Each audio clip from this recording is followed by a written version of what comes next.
पुराने समय में ओमकारेश्वर मंदिर वाली पहाड़ी पर एक मंधाता नाम के राजा ने तप किया था। इस पर्वत को मंधाता पर्वत भी कहते हैं। राजा के तप से भगवान शिव प्रसन्न हुए और यहाँ प्रकट हुए। इसके बाद राजा ने शिव जी से वरदान के रूप में कहा कि वे अब से यहीं वास करें। शिव जी अपने भक्त की इच्छा पूरी करने के लिए ज्योति स्वरूप में यहाँ स्थापित शिवलिंग में समा गए। अगर आपने हमारी चैनल को सब्सक्राइब नहीं किया तो चैनल को सब्सक्राइब करें और भारतीय मान्यताओं पर आधारित तथ्यों और कहानी जानने के लिए हमारी चैनल से जुड़े रहें। अब जानते हैं ओमकारेश्वर ज्योतिर्लिंग की कहानी। सावन का महीना शिव जी को समर्पित है। शिव जी का आशीर्वाद पाने के लिए इस महीने में कई लोग 12 ज्योतिर्लिंग के दर्शन करने जाते हैं। 12 ज्योतिर्लिंग वह 12 मंदिर है जहां शिव जी ज्योति स्वरूप में विराजमान है, यानी 12 ज्योतिर्लिंग स्वयंभू माने जाते हैं। इन्हीं में से एक है ओमकारेश्वर ज्योतिर्लिंग। मध्य प्रदेश स्थित ओमकारेश्वर को 12 ज्योतिर्लिंग में चौथा स्थान प्राप्त है। ओमकार में परमेश्वर लिंग के प्रादुर्भाव और उसकी महिमा का वर्णन ऋषियों ने कहा। सूत जी, आपने अपने भक्त की रक्षा करने वाले महाकाल नामक शिवलिंग की बड़ी अद्भुत कथा सुनाई है। सूत जी बोले, महर्षियों, ओमकार तीर्थ में परमेश संज्ञक ज्योतिर्लिंग जिस प्रकार प्रकट हुआ वह बताता हूँ। एक समय की बात है, भगवान नारद मुनि गोकर्ण नामक शिव के समीप जा बड़ी भक्ति के साथ उनकी सेवा करने लगे।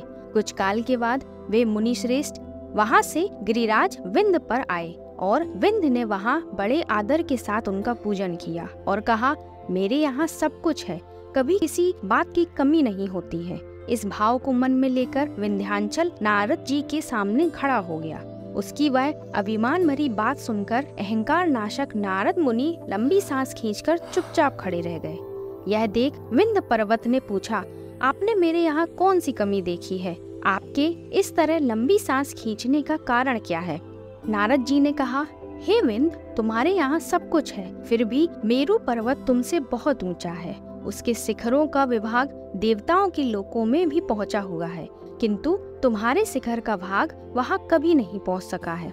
सूत जी कहते हैं, ऐसा कहकर नारद जी वहां से जिस तरह आए थे उसी तरह चल दिए, परंतु विंध्य पर्वत मेरे जीवन आदि को धिक्कार है, ऐसा सोचता हुआ मन ही मन संतप्त हो उठा।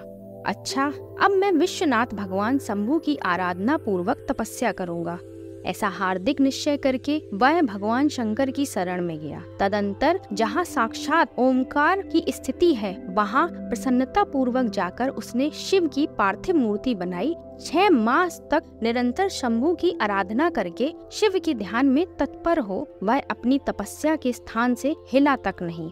विंध्याचल की ऐसी तपस्या देख पार्वती पति प्रसन्न हो गए। उन्होंने विंध्याचल को अपना वह स्वरूप दिखाया जो योगियों के लिए भी दुर्लभ है। वे प्रसन्न हो उस समय उससे बोले, विंध्य, तुम मनोवांछित वर मांगो, मैं भक्तों को अभीष्ट वर देने वाला हूँ और तुम्हारी तपस्या से प्रसन्न हो।